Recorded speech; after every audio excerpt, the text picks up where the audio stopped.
saya Desi Monica. Hari ini perdana banget episode untuk PPS Gata di YouTube ini buat balesin Q&A dari kalian di Instagram. Kemarin siapa aja nih yang nanya-nanya. Jadi kita bakal jawabin hari ini. Jadi kita hari ini kedatangan tamu spesial kita.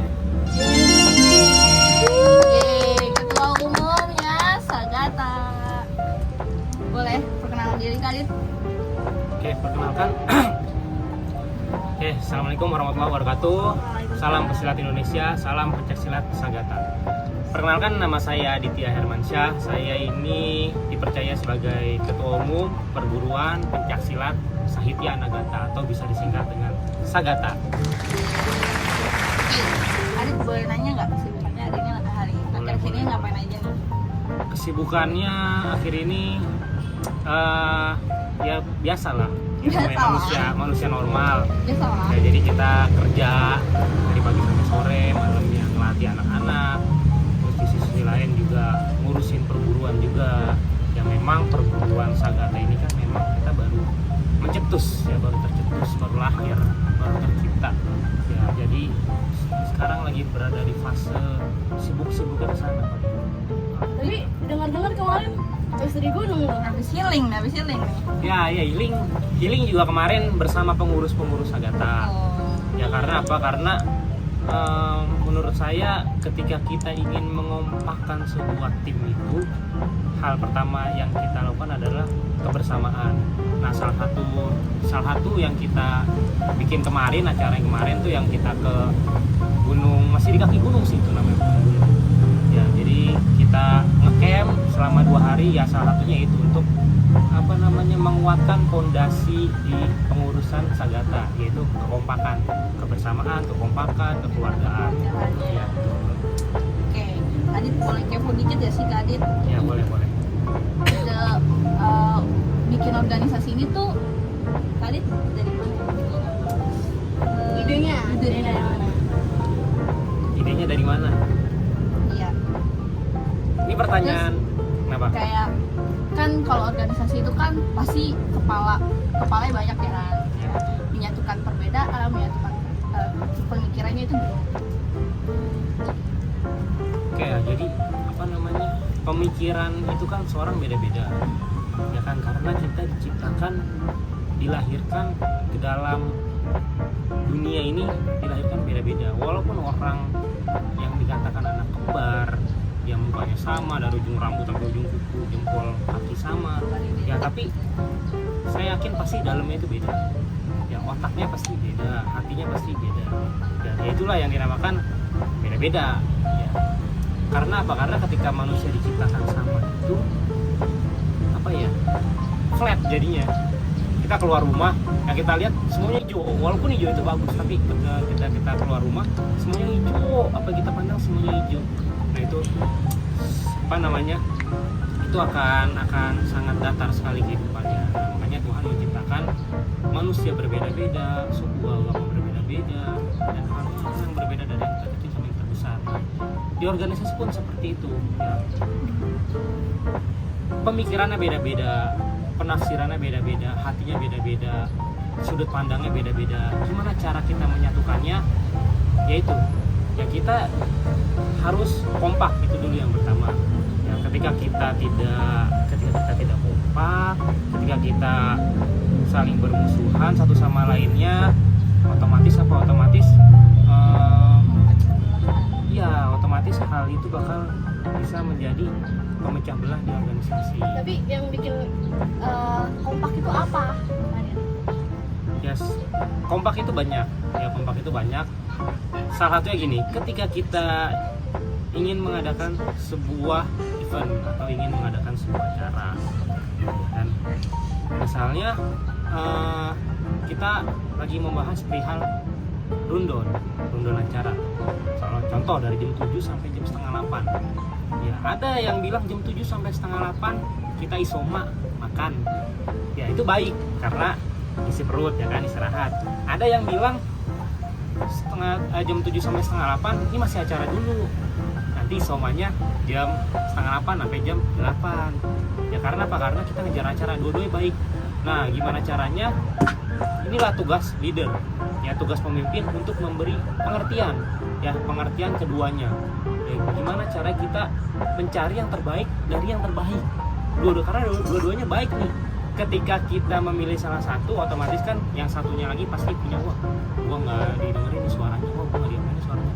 Nah, gimana cara kita memberikan pengertian ke mereka berdua bahwa ada loh yang terbaik dari yang terbaik gitu. Nah, agar apa? Agar mereka berdua itu oh iya mengerti gitu. Intinya kita harus kasih saling pengertian. Nah, ketika di saat mereka mengerti itu keduanya, nah maka terjadilah yang namanya kekompakan. Oke, yaudah berarti dari setengah 8 sampai dari jam 7 sampai setengah 8 kita adakan isoma. Sepakatnya semuanya, menerimanya semuanya. Nah, itulah yang namanya kekompakan. Itu bentuk kecil dari kekompakan lah. Jadi kayak kita tuh harus dimusyawarahin dulu. Iya, betul. Ada Betul. perbedaan pendapat, kita musyawarahin bareng-bareng. Itu baru bikin Iya. kekompakan ada.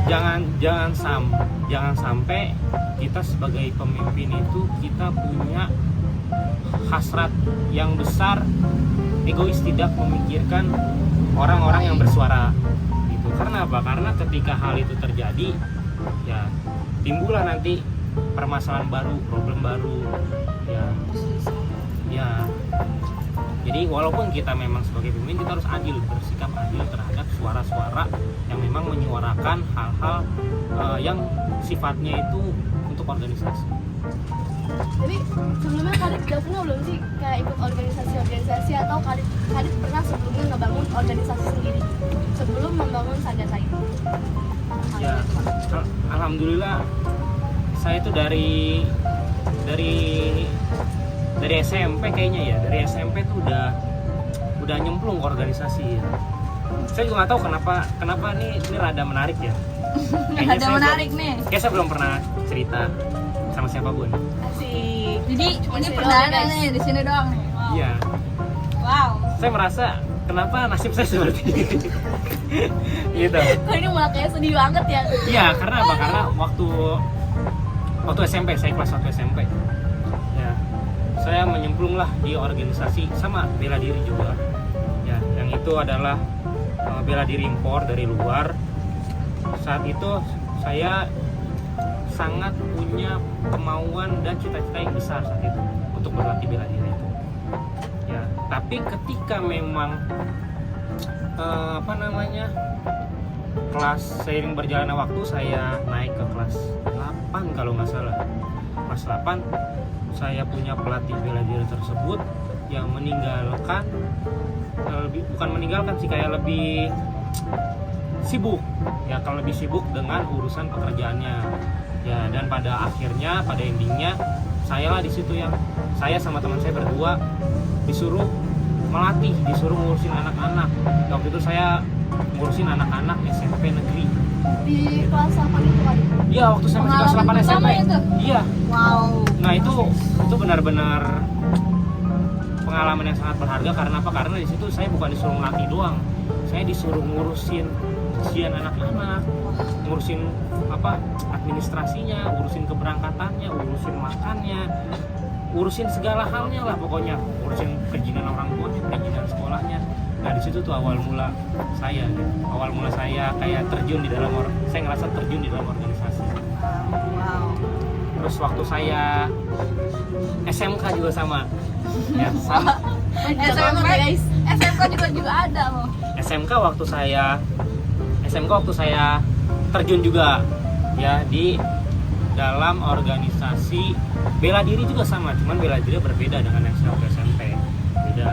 Nah pada saat itu juga sama, ketika saya waktu itu kelas 2 kalau nggak salah, tapi saya di situ tidak ditinggal oleh pelatih saya ya, saya masih diurus, saya masih ikut bertanding, saya masih ikut latihan, tapi di situ saya mengemban amanat. Oh, Mengemban amanat. Langsung Dapet ya? sebagai ditunjuk masuk sebagai pelatih itu di bela diri tersebut. Itu umur berapa tuh? Itu umur, ntar dulu lupa deh. Sekitar 15 atau 16 gitu kalau nggak salah. Sekitar segitulah. Seumuran saya. Yes, Nah, yes, yes, yes. Saya langsung dipercaya untuk menjadi pelatih kalau nggak salah di situ. ya pelatih, saya ikut ujiannya dan saya terjun langsung ke organisasinya ya untuk mengurus ini itu, untuk mengurus acara ini itu, dan itu adalah pengalaman berharga saya di dunia organisasi saat SMK gitu. Jadi ketika saya, dan ini terjadi beberapa kali. Jadi ketika saya waktu SMP, saya baru masuk tahun kelas 7, tiba-tiba kelas 8-nya langsung diberikan tanggung jawab yang besar. Nah waktu SMA juga, ketika saya baru berlatih setahun, langsung dikasih tanggung jawab yang besar juga. Ya jadi itu sesuatu yang kalau saya pikir-pikir itu adalah hal yang saya harus syukuri, karena di balik tanggung jawab yang besar tersebut saya dapat banyak pelajaran di situ. Ya, nah terus juga ada satu lagi, ya makanya ini menarik banget karena bisa berjenjang gitu loh diberikan. Panjang banget ya guys. Sangat challenging banget. Iya. Kayak dari SMP, SMK.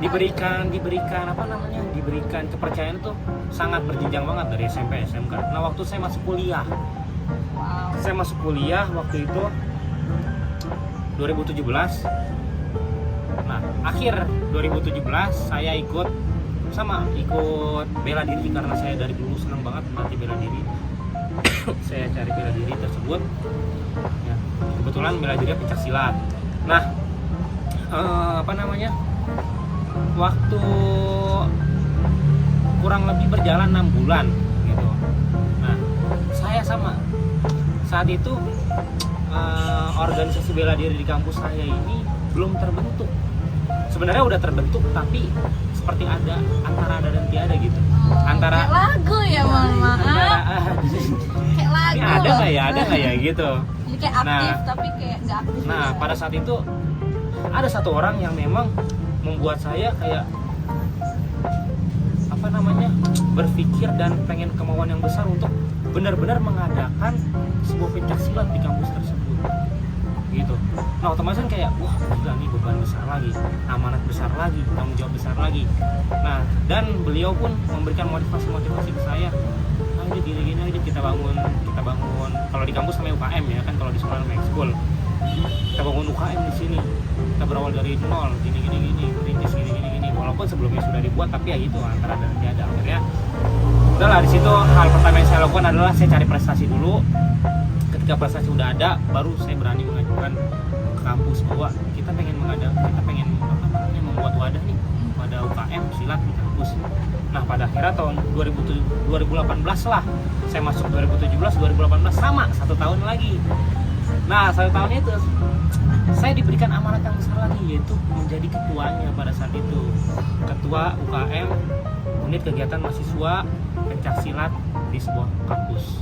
Nah itu beban yang sangat besar, tapi harus saya jalani karena saya suka tantangan gitu. Ketika saya diberikan amanat yang besar, saya nggak berpikir bahwa itu adalah beban. Saya berpikir bahwa itu adalah tantangan gitu. Ketika saya bikin beban, pasti saya mundur. Tapi ketika itu saya pikirnya itu adalah tantangan, saya bakal maju, saya bakal menerobos ya tembok-tembok pembatas tersebut. Dan alhamdulillah tahun ini 2023 ya UKM tersebut sudah berkembang pesat banget. Itu pas Kadit jadi ketua UKM tuh berjalan berapa tahun? Itu waktu itu alhamdulillah saya mungkin terlama kali ya jadi ketua UKM di situ ya. Saya terlama, kalau yang lain jadi ketua UKM itu 1 tahun. Jadi ketika tahun depan ganti musyawarah besar, ketika tahun depan lagi musyawarah besar ganti ketua. Nah pada saat itu saya 3 tahun. Buset. Ya, 3 tahun berturut-turut. Waduh.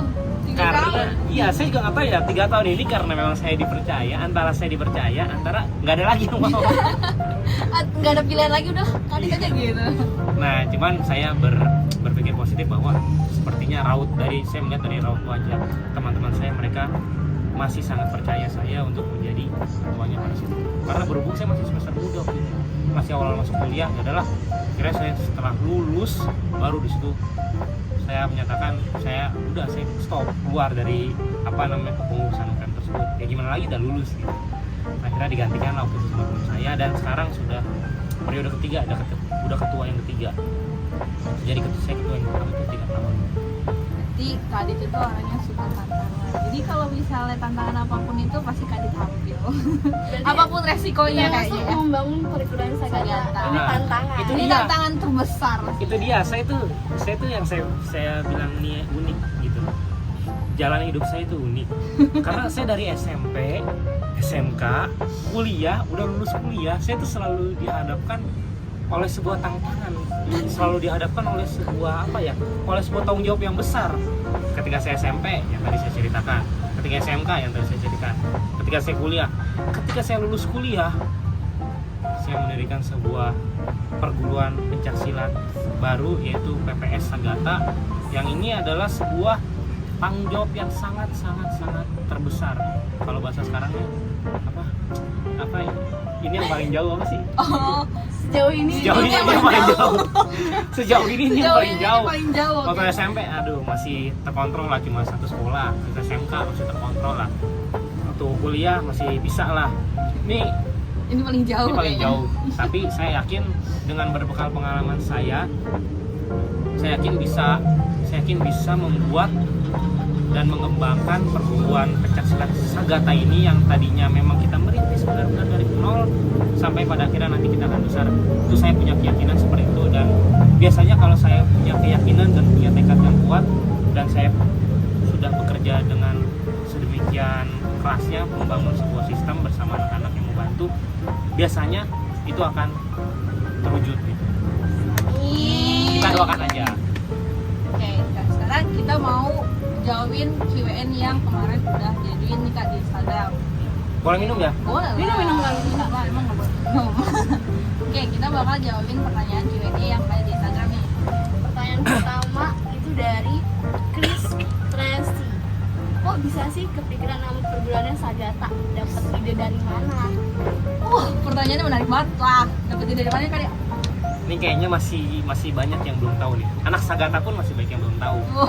Ya, karena memang mereka cuma bikin Sagata. Dapat dari mana sih?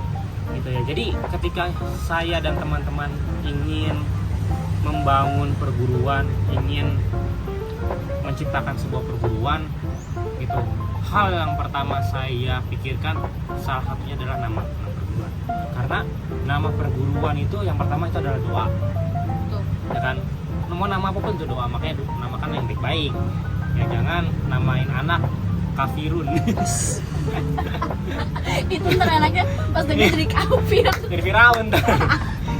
Ya, jadi gitulah. Nah, itu salah satunya itu nama. Itu saya sangat berpikir keras banget perihal nama ya. Nah, saat itu kita berunding ya bersama teman-teman pengurus ya, apa nama yang cocok untuk perguruan kita yang baru ini ya.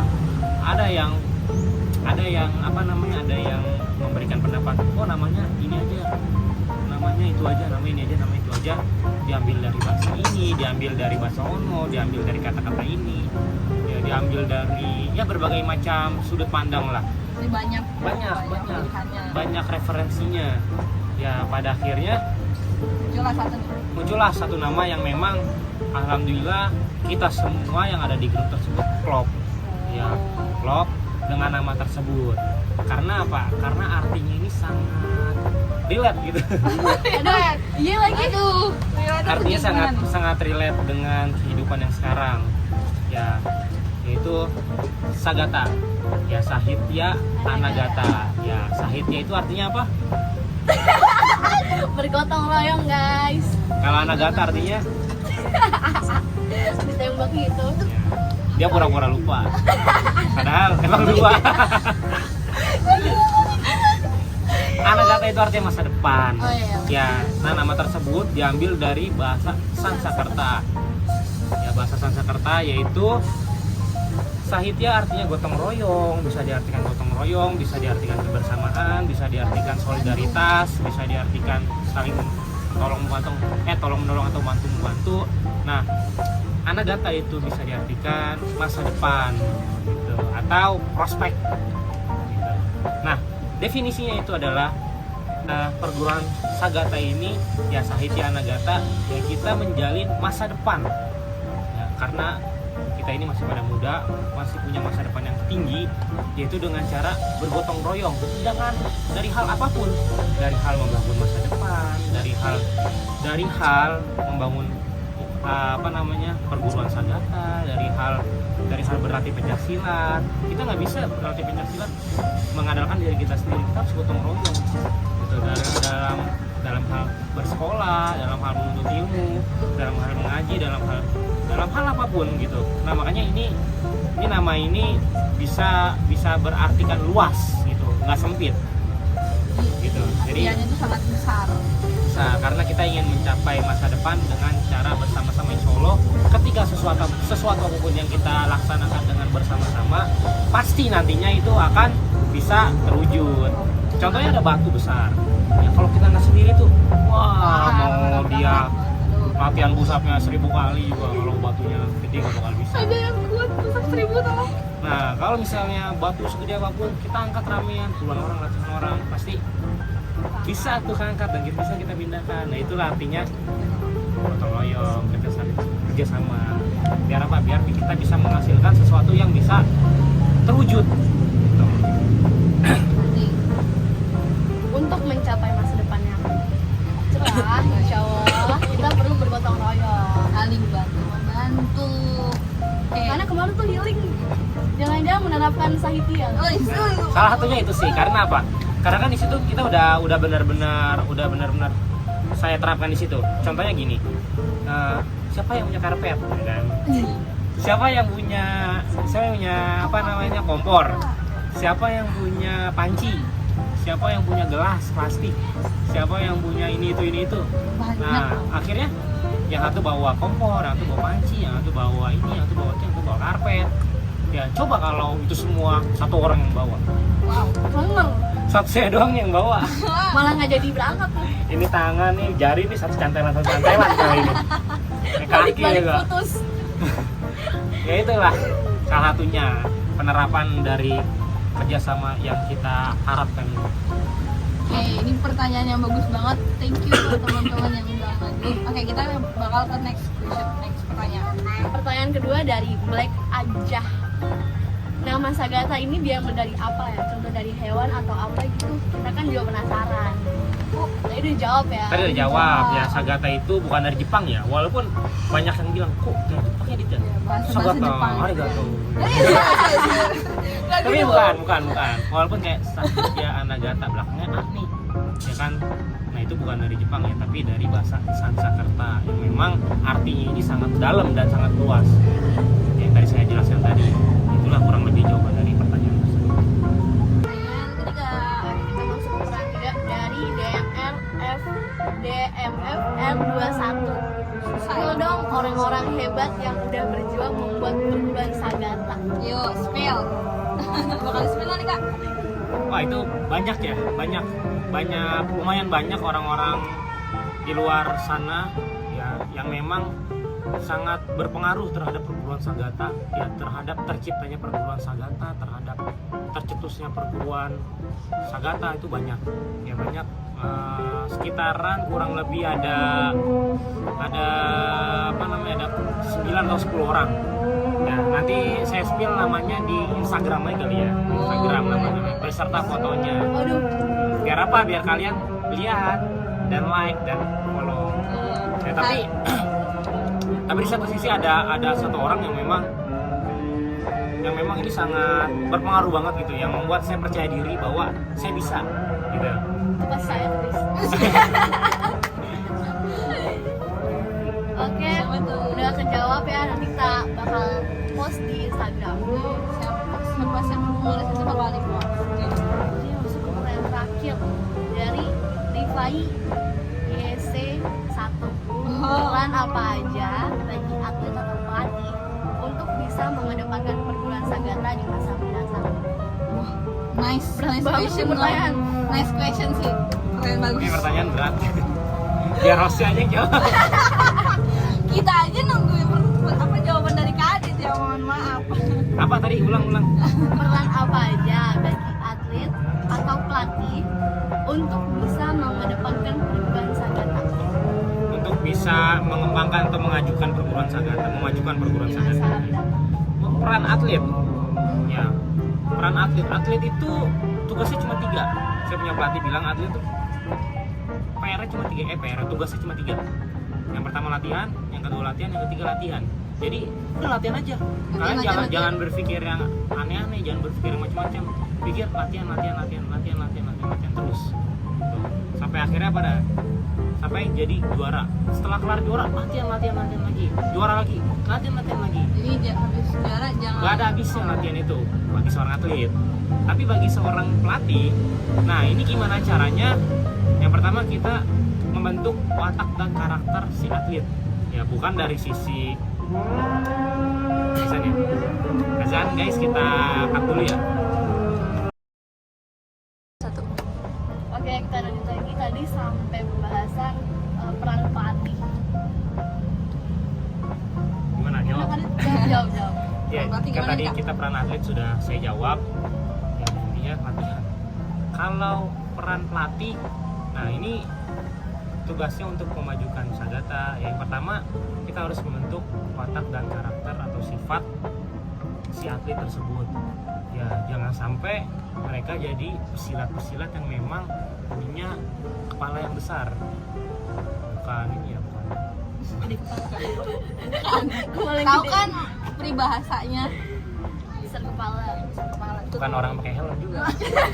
Itu Pak Amel. Kepala jadi besar bukan. Ya, tapi kita jangan sampai menciptakan atlet-atlet yang sombong. Ya, yang besar kepala, yang sombong, yang menganggap dia dong yang bisa, yang lain kagak. Itu salah satu kesombongan. Ya, itu karena big no apa? ya guys. Ya karena apa? Karena ketika memang kita menciptakan atlet-atlet yang punya apa rasa yang seperti itu, yang sombong, ya otomatis lambat laun orang tersebut akan bukan memajukan Sagata, malah kebalikannya, ya malah mempermalukan Sagata, menurunkan Sagata, dan menghancurkan Sagata mungkin dari si dalam. Gitu. Yaitu tugas pelatih. Dan juga untuk mengembangkan perguruan Sagata ini. Ya jadi jangan sampai kita cuma ada di 1 titik, 2 titik, 3 titik. Ya salah satu tugas pelatih mengembangkan gimana caranya perguruan Sagata ini bisa menjadi yang tadi 1 titik jadi 2 titik, yang dari 2 titik jadi 4 titik, yang dari 4 titik jadi 8 titik, yang dari 8 titik jadi 800 titik, 8.000 titik. Ya agar apa? Agar kita itu semakin lama semakin besar. Ya gitu. Itu banyak sebenarnya, banyak peran-peran pelatih itu banyak. Tapi intinya itu salah satu yang terpentingnya itu. Jadi kita tidak boleh stuck dalam 1 titik, kita harus memperbesar titik. Terus ada lagi pertanyaan, bukan pertanyaan sih, lebih ke pesan-pesan Kadit buat murid-murid Sagata itu apa? Pesan apa nih? Untuk apa? Pesan-pesan untuk apa Kadit? Sama sambutan anak murid yang bakal mau masuk di Sagata atau yang sudah ada di Sagata, Atau yang dia lagi tetap semangat buat latihan atau buat tetap semangat untuk buat ngejaga nama Sagata atau sebagainya. kejuaraan. Pesan saya, ya, yang pertama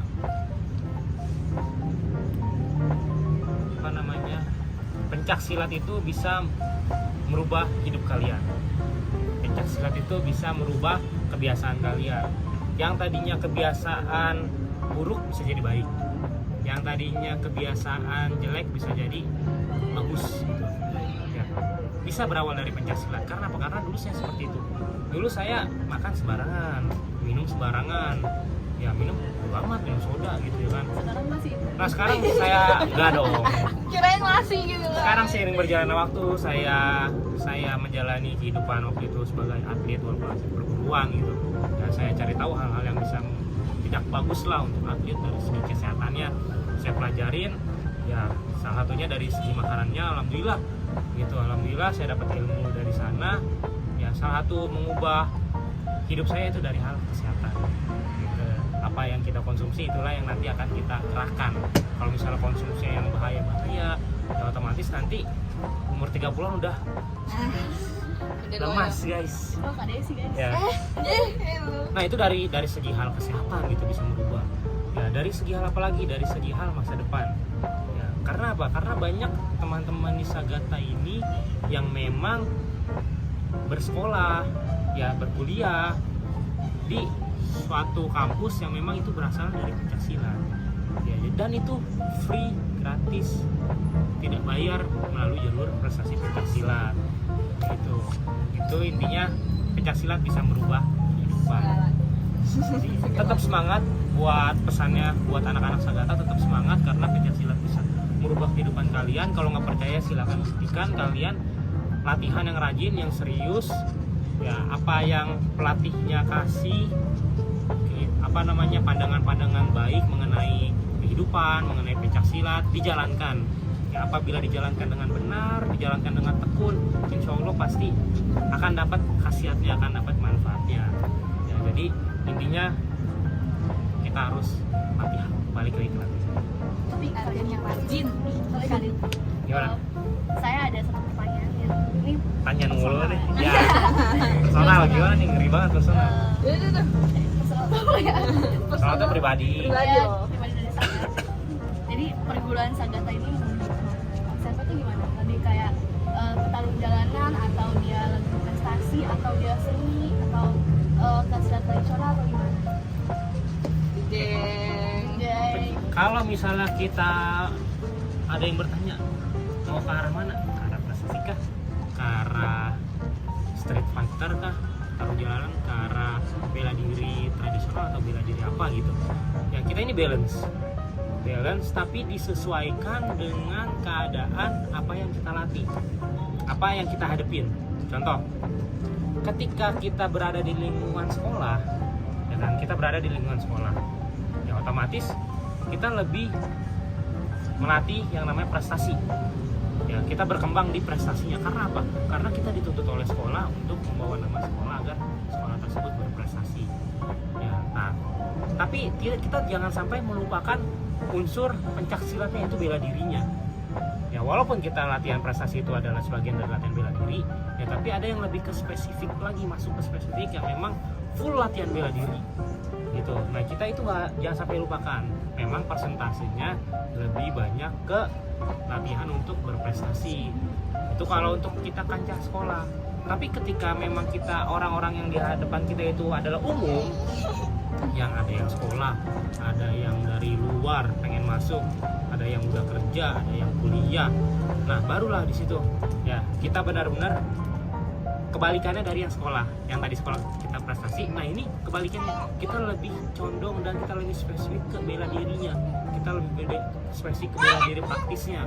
Ya karena apa? Karena mereka ketika udah lulus kuliah, udah lulus sekolah, mereka udah nggak aktif kejuaraan lagi, ya kan? Jadi ya percuma aja saya ngelatih handball, main tendangan, main pukulan, main bantingan, tapi mereka nggak udah pernah ikut turun kejuaraan lagi. Ya jadi buat apa? Ya, kalau untuk sekedar selip-selipan tuh nggak masalah, cuman kalau ketika difokuskan ya itu nggak fungsi gitu. Jadi kita lebih ke fungsi utamanya, sesuatu bela diri tersebut, yaitu lebih mengedepankan ke filosofi bela dirinya gitu. Oke Kak Adit, itu pertanyaan terakhir. Kak Desi ada yang mau tanya lagi? Nah, dan mungkin dibaliknya mau nanya. Udah cukup. Kameramen mau nanya. Siapa tahu di balik layarnya mau nanya juga gitu kan. Oke, udah cukup guys. Itu dia Q&A dari kalian, udah dijawab sama Ketua Umum Sagata. Semoga ya semua pertanyaan yang kalian ajuin, terus ya semua jawaban yang kalian serahkan, maksudnya kalian kasih nih gitu kan, Kalian puas dengan jawabannya? ya terus kalian juga bisa memahaminya. Buat teman-teman di luar sana yang mau gabung di PP Sagata, bisa langsung join aja. Kemana Kak? Bisa langsung hubungin aja di Instagram, di DM Instagram atau di YouTube kita ya. Di YouTube kami PP Sagata, silakan kalian komen aja atau kirim pesan. Ada di bawah ini ya, ada ya, ada nggak? Kucuk ada ya, tapi ada ntar. Ntar ada ya, kita ini lagi. Silakan hubungin di situ. Nah, latihannya di mana? Ya, silakan hubungin aja. Ya, saat ini kita masih berkecimpung di sekolah, tapi insya Allah ke depan kita akan membuka untuk kelas umum, ya kelas reguler. Siapa saja bisa masuk. Mau itu umur 60 tahun, bisa kalau sekuat. Entah itu anak pik yang masih balita, bisa. Kalau misalnya orang tuanya begini ya. Jadi kita bisa, ke depannya kita bakal buka ke semua kalangan. Baik itu laki-laki, perempuan, baik itu paling muda atau yang paling tua, kita semua buka. Ya, karena apa? Karena pencaksilat itu nggak mengenal umur. Ya, bukan cuma yang harus latihan pencaksilat, orang tua pun bisa ya sebagai bela diri, tapi selain sebagai bela diri buat kesehatannya juga ya, karena kita berlatih pencaksilat tuh dari ujung rambut sampai ujung kuku tuh kita bergerak, kita berkeringat, otomatis membuat tubuh kita sehat. Jadi kalau buat teman-teman yang mau join, mau gabung, kalian bisa chat langsung nanti ke adminnya, bakal bagus. Oke, udah sekian itu aja dari kami. Apa lagi nih? Sekian buat video ya hari ini. Kita bakal bikin next apa lagi kontennya, kalian boleh kasih ide juga. Kita bakal bikin, jadi sampai ketemu di next video. Bye. Bye.